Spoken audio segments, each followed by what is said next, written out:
नमस्कार मित्रांनो, duty story teller या चॅनलमध्ये आपल्या सर्वांचं मनपूर्वक स्वागत. मित्रांनो, आज मी तुम्हाला माझे बाबा आणि त्यांचा मित्र, याचं नाव होतं बाळ्या, त्यांच्यासोबत घडलेला एक भयानक अनुभव आज आपण या भयकथेमध्ये पाहणार आहोत.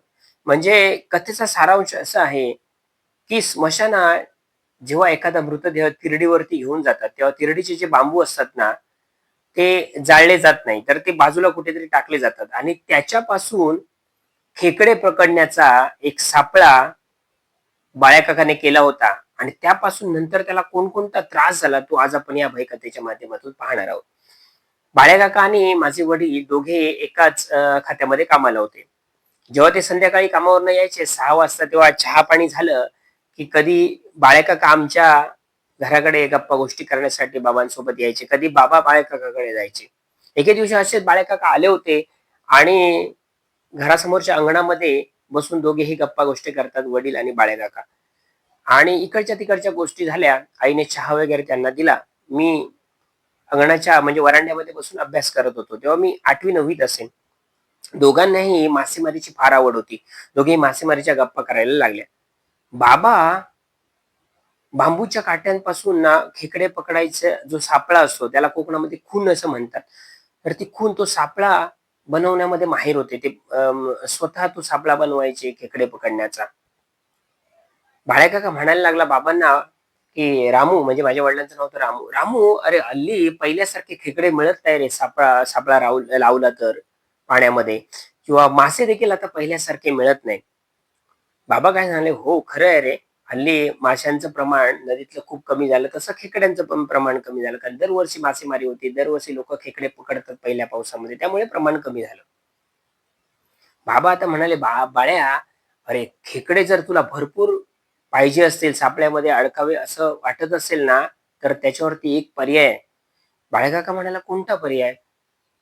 तर ते म्हणाले, की जेव्हा तिरडीवरनं एखाद्याचं प्रेत आपण स्मशानभूमीपर्यंत नेतो आणि तिरडीला जे बांबू आणि ज्या काट्या बांधलेल्या असतात ना, त्या काय तिरडीवरती, म्हणजे कोकणात तरी, तिरडीवर ठेवून त्याला आग लावली जात नाही. तर मृतदेह ठेवल्यानंतर ती तिरडी बाजूला काढून मग ती बाजूला टाकली जाते. त्याला आगीत वगैरे ते टाकत नाही.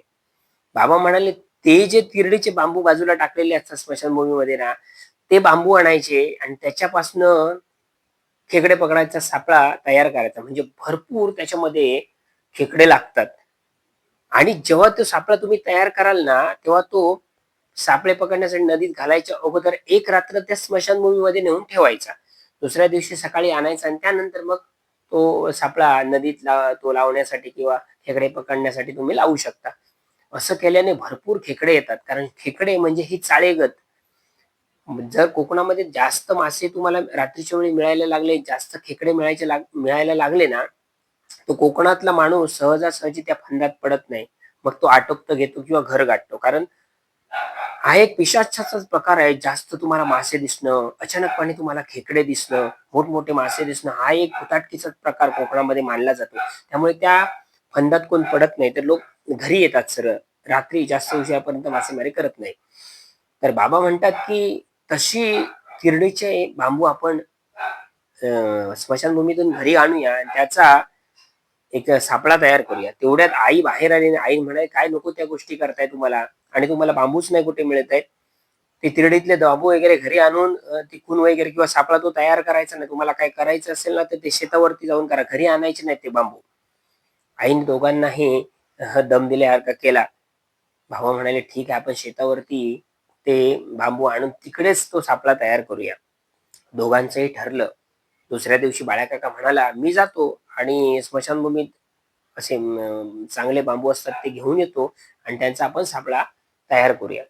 तसा तो दुसऱ्या दिवशी डायरेक्ट शेतावरती बाळ्याकाका घेऊन आला आणि बाबांनी आणि त्यांनी ते काट्या तोडून मापात वगैरे ज्याप्रमाणे लागतात तो सापळा बनवण्यासाठी, त्याप्रमाणे त्यांनी ते कट कट करायला सुरुवात केली. ते टाचण्यासाठी म्हणून सुरुवात केली.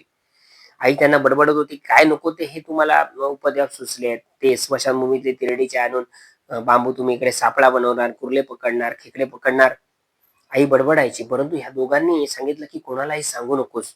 असं आम्ही करणार लागेल, नाहीतर लोकं हसतील किंवा लोक म्हणतील, काय ह्यांना उगाच आठवले, तिरडीचे बांबू आणून सापळा तयार करतायत." म्हणता-म्हणता 4-5 दिवसामध्ये दोघांनी तो सापळा अतिशय चांगल्या पद्धतीने विणला किंवा तो तयार केला.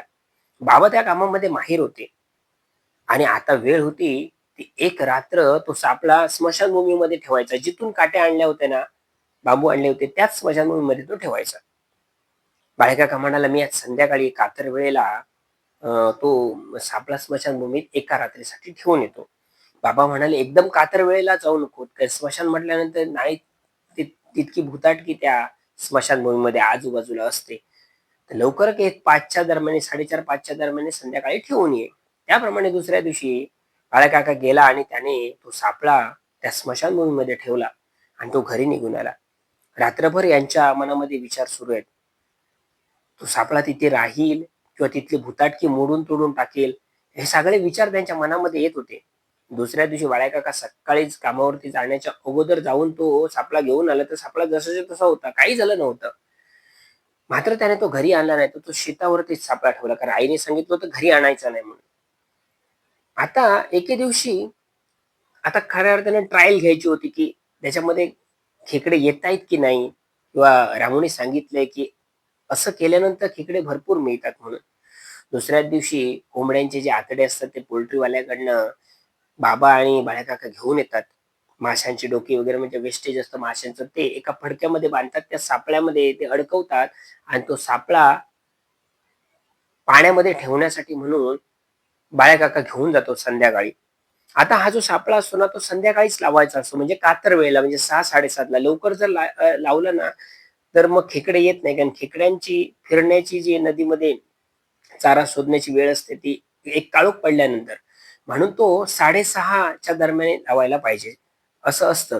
त्यामुळे 6:30ला बाळकाका तो सापळा घेऊन नदीवरती निघाला. आता याच्या मनामध्ये भीती होती. हे सगळं आपण केलंय खरं, पण हे सगळं दिवसाचं आणि आता मला घालायला जायची खून किंवा ती लावायला जायचा तो सापळा. आता कातर वेळ आली. मनामध्ये थोडीशी धाकधूक याच्या निर्माण झाली, की जाऊ की नको, की रामूला सोबत घेऊन जाऊ?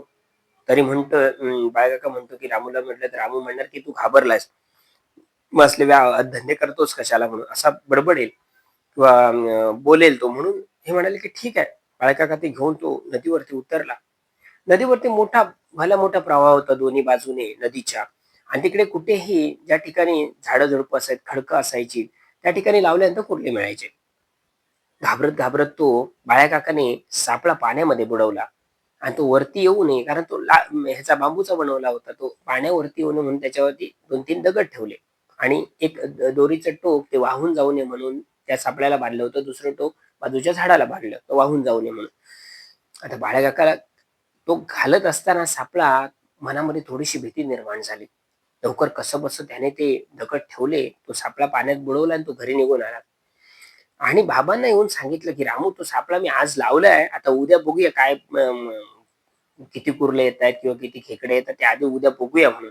तू सांगतोस ते खरं आहे की खोटं आहे ते उद्या आपल्याला समजेल." बाबा म्हणे, "असं मी बऱ्याच जणांकडनं ऐकलंय आणि आपण हा प्रयोग केलाय खरा. उद्या काय ते खरं खोटं होईल." रात्र निघून गेली. सकाळी बाळकाका तो सापळा काढण्यासाठी नदीवरती गेला. नदीवरती सापळा काढताना त्याला बराच जड लागला सापळा. हा जड लागल्यानंतर त्याच्या मनामध्ये विचार आला, की बऱ्यापैकी खेकडे सापडले. जड आहेत म्हणजे त्याच्यामध्ये खेकडे अडकलेत. तो त्या प्रवाहातून तो सापळा जमिनीवरती घेऊन आला म्हणजे कठड्यावर किनाऱ्यावरती आणि त्याने थोडंसं ते काट्या-काट्या असतात ना त्या बांबूच्या, त्याच्यातून थोडंसं निरखून पाहिलं, तर जवळ-जवळ 17-18 खेकडे त्याच्यामध्ये अडकले होते. हा खुश झाला आणि तो सापळा तो घरी घेऊन आला. घरी घेऊन आईने पाहिलं आणि आई बडबडली, "घरात अंगणात आणायचं नाही. अंगणाच्या बाहेर तिकडे काय करायचंय ते तुम्हाला करा." दोघांनी ते खेकडे एका बादलीमध्ये काढले तर भरपूर 17-18 खेकडे होते. ह्या दोघांनाही बरं वाटलं, की आपण जो प्रयोग केला तो सक्सेस झाला किंवा यशस्वी झाला. परंतु एक भीती मात्र होती. जेव्हा तो घालण्यासाठी आपण जातोय ना सापळा संध्याकाळी कातर वेळेला आणि ते स्मशानभूमीतले बांबू आहेत. त्यामुळे एखाद्या दिवशी काय होईल ते सांगता येत नाही. त्यामुळे बाबा म्हणायचे, की लवकरच घालून यायचं. का तर वेळेपर्यंत थांबायचं नाही. कमी कुर्ले मिळाले तरी चालतील. तर मित्रांनो असं चाललं होतं. कधी 15, कधी 20, कधी 25 हे सगळ्यांना आजूबाजूच्या वाडीतल्यांना सगळ्यांना 5-5 वाटतायत ते खेकडे. एवढे खाणार कसे? सगळ्यांना वाटतायत. सगळ्यांना म्हणजे बरं वाटलं, की फुकटचे खेकडे खायला मिळतात. परंतु हे सगळं केलं होतं त्या स्मशानभूमीतल्या तिरडीच्या बांबूंनी. ती चाळेगं, तिथली भुताटकी त्या खेकड्यांच्या रूपामध्ये त्या सापळ्यामध्ये येत होती. आणि कधी ना कधीतरी ह्यांना, बाळ्या काकाला आणि वडिलांना काहीतरी याच्याबद्दलचं त्यांच्यासोबत वाईट घालणार होतं हे 100% हे दोघांना माहित होतं. म्हणून बाबा सांगायचे, उशीर करायचा नाही, लवकर घालून यायची खून, लवकर लावून यायचं सापळा. एके दिवशी बाळ्या काका असाच, आता बरेच दिवस झाले होते, 10-12 वेळा घालून झाले होते, त्याची ह्याची भीती मोडली होती. एके दिवशी तो सापळा त्याने हातात पकडला. ते आत कोंबड्यांचे आतडे वगैरे आतमध्ये बांधून ठेवले होते आणि तो घेऊन चाललाय. कातर वेळ झाले, नदीकडच्या पायवाटेच्या उताराने तो उतरून खाली येतोय. तर त्या सापळ्यामध्ये खर्र खर्र असं कोणतरी नखाने खरवडल्यासारखं, म्हणजे खेकडे असतात, खेकड्यांचे पाय लागल्यानंतर त्या सापळ्याला, त्या बांबूच्या काट्यांना कसा खर खर आवाज येईल ना, तसा आवाज यायला लागला. ह्याला वाटलं एखादी कुर्ली, एखादा खेकडा राहिलाय की काय त्याच्यामध्ये, काल खुल घातली होती, काल सापळा होता, त्याच्यापैकी एखादी कुर्ली राहिली आहे की काय आतमध्ये. त्याने वाकून असं जवळ घेऊन पूर्णतः बघितलं, पण काही नव्हतं. परंतु जसा तो हातात धरायचा तसा तो खर्र खर्र असा आवाज यायचा, म्हणजे कोणतरी नखाने असं ओरबडतंय आतमध्ये असा आवाज यायचा. त्याने दोनदा तीनदा बघितलं तर आतमध्ये तर कोण नाहीये, पण आवाज कसा खर्र खर्र येतोय म्हणून कोणतरी नखाने ओरबडल्यासारखा. ह्याला काही समजेना. तरी तो सपसप पावलं टाकत लवकर एकदा कातर वेळ व्हायच्या अगोदर वरती नदीतून आलं पाहिजे ते सगळं सापळा लावून, हे एवढं मात्र बाबांनी सांगितलं होतं. ह्या सगळ्या खेकडे पकडण्याच्या नादामध्ये तो आता बराच नदीच्या आतमध्ये गेला होता. आणि त्याने तो सापळा पाण्यामध्ये बुडवला. पाण्यामध्ये बुडवला असताना जसं त्याने त्या 2-3 दगड ठेवले ना, तसं तसं त्या सापळ्याच्या त्या बांबूच्या फटीतून असं काहीतरी चमकताना त्याला त्या आतमध्ये दिसलं. त्याला वाटलं काय, असं असं लाईटीसारखं काय चमकलं या सापळ्यामध्ये. आपण तर कोंबड्याचे आतडे त्याच्यामध्ये घातलेत, जेणेकरून खेकडे त्या वासाने यावेत म्हणून, पण काहीतरी चकचकल्यासारखं वाटलं.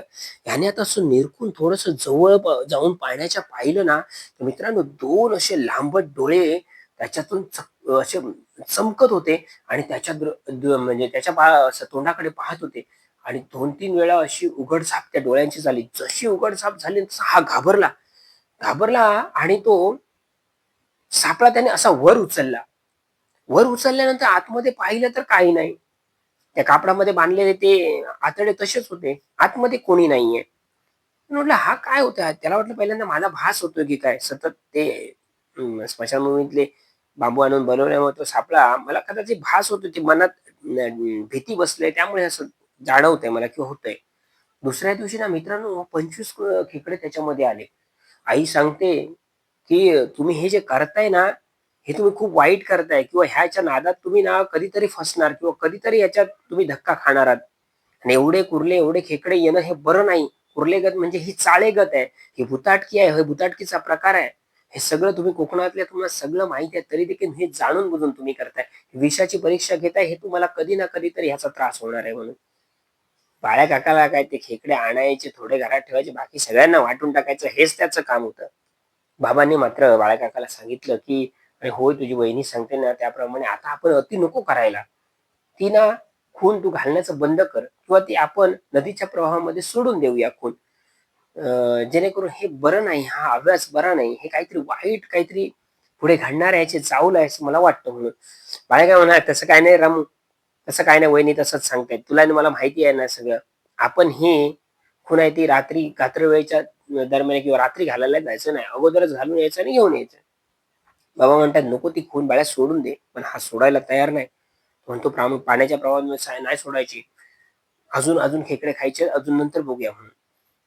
एके दिवशी मित्रांनो, तो, त्याची बाळकाकाची बायको आणि त्यांची मुलगी हे नदीवरती लाकडं जमा करण्यासाठी गेले होते. म्हणजे नदीच्या प्रवाहामध्ये वाहून येतात ना जेव्हा पुराचं पाणी येतं, तेव्हा त्या झाडाझुडपांना लाकडं येऊन सुखी अडकतात.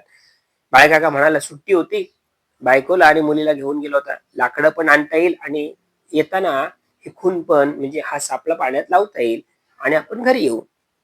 हे बराच वेळ ती लाकडं काढतायत, ती लाकडाचे भारे वगैरे बांधले आणि बाळकाका आपल्या पत्नीला म्हणतोय, की "मी आता ही खूण जरा पाण्यामध्ये हा सापळा ठेवून अडकवून येतो किंवा लावून येतो, बांधून येतो. तुम्ही तोपर्यंत इथे माझी वाट बघा" म्हणून. अंतर किती असेल? एक 70-80 फुटाचं अंतर असेल. तो प्रवाह आहे आणि हे जमिनीचा भाग होता, त्याच्यावरती हे लाकडाच्या मुळ्या वगैरे बांधून ही तयार आहे. ते आले की उचलायचे आणि घरी जायचं. बाळकाकाने ते सापळा घेतला आणि तो पाण्यामध्ये गेला. पाण्यामध्ये गेला आणि तो सापळा त्याने पाण्यामध्ये बुडवला. पाण्यामध्ये जसा बुडवायचा आणि त्याच्यावरती आता दगड ठेवायचे, नाहीतर तो वरती येणार. जसे तो दगड ठेवायचा ना, तसे ते दगड बाजूला व्हायचे आणि तो सापळा पाण्याच्या वरती यायचा. याला काही समजेना असं काय होतंय? परत त्याने 2-3 दगड मोठे, भले मोठे दगड त्याच्यावरती ठेवले. परत तेव्हा पण तेच झालं. तो सापळा वरती आला, दगड पडले, सापळा वरती आला. ह्याला काही समजेना. तिकडून काकाच्या बायकोने विचारलं, की "काय हो, काय झालं? किती वेळ ते दगड ठेवताय तुम्ही? चला लवकर, का तर वेळ होऊन गेली, घरी जायचंय. लहान मुलगी आहे आपल्यासोबत." काका म्हणतात, "2 मिनिटातच." त्याने पुन्हा एकदा भला मोठा दगड ठेवला आणि तो सापळा खाली पाण्याच्या बुडवण्याचा प्रयत्न केला. परंतु तेव्हाही तेच झालं मित्रांनो. तो सापळा अचानक वरती आला आणि त्या सापळ्यातून पुन्हा एकदा 2 डोळे चमकल्याचे ह्याला दिसले. हा आता मात्र घाबरला. त्या दिवशी डोळे चमकले होते, आता चमकले म्हणजे कसे डोळ्यांची पांढरे शुभ्र डोळे आणि उघड-झाप केल्यानंतर कसे दिसतात ना, तसंच त्याला त्या सापळ्यामध्ये दिसलं. हा खूप घाबरला. त्याला वाटलं आता हा काहीतरी भुताटकीचा प्रकार आहे. आता कातळ ह्या सगळ्या प्रकारात कातळ व्हायला आली होती आणि जवळ झालीच होती. आणि वेगळी हालचाल आता त्या डोहामध्ये, ज्या ठिकाणी तो सापळा लावायला गेला, त्या डोहामध्ये वेगळी हालचाल दिसू लागली. कोणतरी अशी पांढरी शुभ्र आकृती अशी सापासारखी वळवळते ना, तशी त्या पाण्यात दिसू लागली त्याला. काळोख पडला होता. पाण्यामध्ये सुद्धा असा सगळीकडे असा काळोख पडला होता. तरी देखील अशी कोणतरी आकृती पाण्यामध्ये अशी जाते पटकन स्पीडली, खूप अशी जोरामध्ये जाते, म्हणजे नजर टिकत नव्हती तिला पाहण्यासाठी. असं काहीतरी व्हायला लागलं.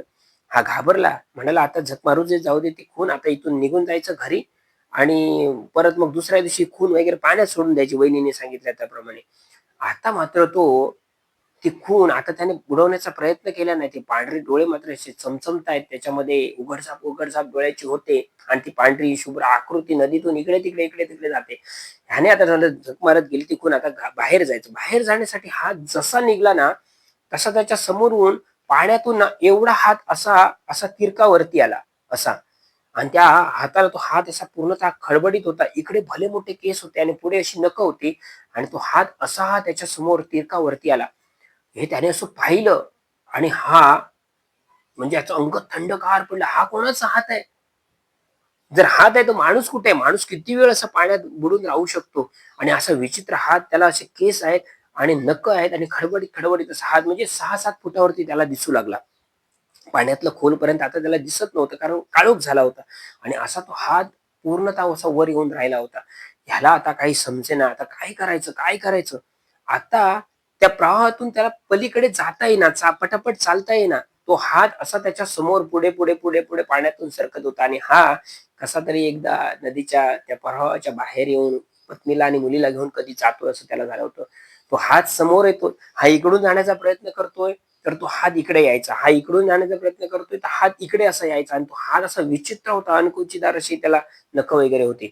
आता मात्र बाळकाका खूप घाबरला. धावता तो पाण्यात पडला. जसा पाण्यात पडला ना मित्रांनो, तसं त्याला असं वाटलं, की कोणीतरी आपला पाय असा घट्ट कोणीतरी पकडलेला आहे आणि त्याची नखं अशी पायामध्ये रुतलेली आहे आणि त्याला वाटलं हा एक हात दिसतोय, दुसऱ्या हाताने तर मला माझ्या पायाला पकडलं नाहीये ना, आणि त्याला तो फरफटत नेतोय.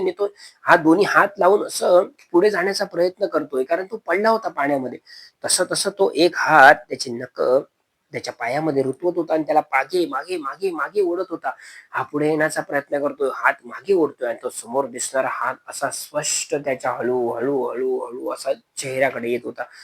आता बाळ्या काकाला मात्र राहुल तो ओरडला, "धावा, धावा, मला वाचवा, वाचवा!" असं म्हणतात त्याची मुली आणि पत्नी धावतायत त्या प्रवाहापर्यंत. आता हा वाहून जातोय त्याला दिसतं आणि वहिनीने पाण्यामध्ये ती गेली आणि बाळ्या काकाचा हात पकडला. जसा त्याचा हात तिने पकडला ना, तसा जो कोणी पाण्यातून त्याचा पाय ओढत होते बाळ्या काकाचा ना, तो हात सैल झाला आणि तो हात देखील दिसणार होता, तो पाण्यात गडप झाला. त्यांना काही दिसेना, परंतु ते पाणी असं वर उसळलं आणि परत असं खाली झालं आणि पूर्ण पाण्यामध्ये अशा भल्या मोठ्या अशा लाटा येऊ लागल्या आणि काकी म्हणाली, "काय झालं? चला तुम्ही पाण्यामध्ये कुठे वाहून जात होतात? चला जाऊया." बाळ्या काका तर पूर्ण भिजला होता. धावत सगळेजण लाकडं वगैरे तिथेच टाकले आणि सगळेजण धावत घरापर्यंत आली. हा घामाघूम झाला होता. पूर्णतः भिजला होता. लाल भडक डोळे झाले होते. अक्षरशः अशी कापरी काढत होता. आणि बाळकाकांच्या बायकोने बाबांना हाक मारली, "भाऊजी इकडे या, भाऊजी इकडे या." बाबा गेले धावत. "काय झालं? काय झालं?" पण ते खून घालण्यासाठी गेले होते ना, तेव्हा ते म्हणतायत, की त्यांचा पाय धरून कोणीतरी खेचलं पाण्यामध्ये त्यांना आणि ते वाहून जात होते. त्यांना तो म्हणजे डोहामध्ये खोल कुठेतरी नेऊन बुडवण्याचा प्रयत्न करत होता. कोण होता तो काही माहीत नाही. तर म्हणला, "ठीक आहे." बाबा गेले आणि त्याला थोडंफार शांत केलं. त्याला धीर दिलं, "तू घाबरू नकोस. तुला काहीतरी भास झालाय." बाळकाका सांगत होता, "मला भास नाही झालाय रामू. भास नाही झालाय. किती वेळा मी 2-3 वेळा असं झालंय ते त्याच्यामध्ये मला डोळे दिसले चमकताना. आज देखील तसेच दिसले आणि एक असा हात माझ्या समोर आला होता आणि मी जसा बाहेर येण्याचा प्रयत्न केला तसा एक कोणीतरी खरखरीत अशा हातांनी मला पकडलं. त्याची नखं माझ्या पायामध्ये रुतली आणि तो मला त्या डोहामध्ये खोल पाण्यामध्ये बुडवून मारण्यासाठी म्हणून नेत होता." बाबांच्या अंगावरती अक्षरशः काटा उभा राहिला. बाबा सांगत होते ते आणि आई देखील सांगत होती, की "तो जो सापळा आहे तुम्ही तो सगळा वाहून नदीमध्ये वाहून टाका. तो नको आणू घराकडे आणि हे आम्हाला खेकडे देखील नको." बाबांनी म्हटलं, "ठीक आहे, उद्या काय ते बघूया. बाळा तू घाबरू नकोस हां." बाबांनी त्याच्या देवाकडच्या देव्हाऱ्यातला अंगारा त्याच्या डोकीला लावून, "तू काय घाबरू नकोस. उद्या आपण काय तो सोक्ष-मोक्ष करून टाकूया." दुसऱ्या दिवशी बाबा गेले. ज्या ठिकाणी तो सापळा बांधला होता ना बाळ्याकाकाने, तो सापळा सोडला दोरी आणि तो दोरा असा वरतीच आलेला होता आणि बाबांनी तो मोठ्या प्रवाहामध्ये नदीच्या सोडून दिला आणि तो वाहत, वाहत मग कुठच्या कुठे गेला आणि या दोघांच्या मनातली भीती गेली आणि त्यानंतर बाळ्याकाकाला बरं वाटलं. परंतु दोघांनीही जी अति केली होती ना आणि बाळ्याकाकाने कारण बाबांनी देखील आईच्या सांगण्यावरून त्यांना सांगितलं होतं, की "तो तू जी सापळा आहे तो नदीच्या प्रवाहामध्ये सोडून दे, हे घालणं बरं नाही म्हणून." पण बाळ्याकाकाने अति केली होती, तरी देखील तो त्याने ठेवला होता. कारण खेकडे भरपूर मिळायचे. तर असा एक प्रकार त्या बाळ्याकाकाच्या सोबत झाला होता आणि किती ही डेअरिंग करून त्याने हे सगळं काम केलं होतं. स्मशानभूमीतल्या तिरडीची बांबू आणायचे, त्याच्यापासून सापळा बनवायचा आणि तो त्याच्यापासून मग खेकडे पकडायचे. अतिशय भीतीदायक आणि भयानक असं कृत्य त्याने केलं होतं. बाबांना काही गोष्टी कळाल्या होत्या, परंतु बाळ्याकाकाला हव्यास होता खेकडे पकडण्याचा आणि त्यामुळेच ह्या सगळ्या गोष्टी म्हणजे त्याला भरपूर वेळ देखील दिला. ती जी कोण भुताटकी होती, अदृश्य शक्ती होती स्मशानभूमीतली, तिने वेळ देखील दिला होता ह्यांना. 2-2.5 महिने ह्यांनी त्याच्यावरती बरेचसे खेकडे पकडले होते. परंतु त्याही जी निगेटिव्ह शक्ती असेल, भुताटकी असेल, प्रेतात्मा असेल, काही अदृश्य शक्ती असेल, तिचा देखील अंत झाला आणि म्हणून तिने मग ह्या बाळ्याकाकाला आपलं अस्तित्व दाखवलं. त्याचं नशीब एवढं चांगलं होतं, जर बाळ्याकाकाची बायको धावत तिथे गेली नसती, तर त्याने तो अ, जो त्याला डोहामध्ये नेत होता खेचून ना, तो सोडला नसता. नाहीतर त्याला खोल डोहामध्ये नेऊनच बुडवून त्याची हत्या केली असती किंवा त्याला मारलं असतं. तर मित्रांनो, हा एक म्हणजे मी ऐकलेला आहे, मी म्हणजे पाहिलेला आहे. मी तेव्हा जवळ-जवळ 16-17 वर्षाचा असेन. तेव्हा हा सगळा एक भयानक घटना बाळ्याकाकाच्या बाबतीमध्ये घडली होती. त्यानंतर बाबांनी खूप सापळे वगैरे बनवले नंतर म्हणजे जंगलातून बांबू वगैरे आणून. पण जेव्हा ना बाबा हुंगाण्याला जायचे तेव्हा मग मला सोबत घेऊन जायचे किंवा आईला घेऊन जायचे. एवढी ती दहशत आणि भीती बाबांच्या देखील मनामध्ये त्या गोष्टीनंतर घडली. बाळ्याकाकाने तर ती सापळा लावूनच सोडून दिलं त्या दिवसानंतर. पण बाबा खूप घाबरले होते. ते देखील मला कधीतरी सोबतीला घेऊन जायचे आणि तो सापळा बाबांनी तयार केलेला आजही आहे. तो मी तुम्हाला या स्टोरीमध्ये तुम्हाला दाखवतो. म्हणजे मध्ये तो फोटो टाकतो तुम्हाला. बाबांनी विणलेला तो सापळा अजूनही तसाच्या तसा आहे. मी कधीतरी तो सापळा लावण्यासाठी जातो. पण तो 4-4:30 च्या दरम्यान आहे. मी देखील खूप जास्त उशिरा किंवा कात्र्या वेळेला जात नाही. पण तो काय साध्या आपल्या जंगलातल्या बांबूने बनवलेला आहे. तर ते चित्र मी तुम्हाला नक्की टाकतो. तर मित्रांनो, ही भयकथा तुम्हाला कशी वाटली नक्कीच कमेंट करून सांगा. कथेला लाईक करा. चॅनल सर्वांपर्यंत शेअर करा आणि अशा नवनवीन भयकथा ऐकण्यासाठी ह्या चॅनलला जोडलेले राहा आणि आपल्या सर्वांची आज या ठिकाणी मी रजा घेतो आणि या ठिकाणी थांबतो. धन्यवाद मित्रांनो.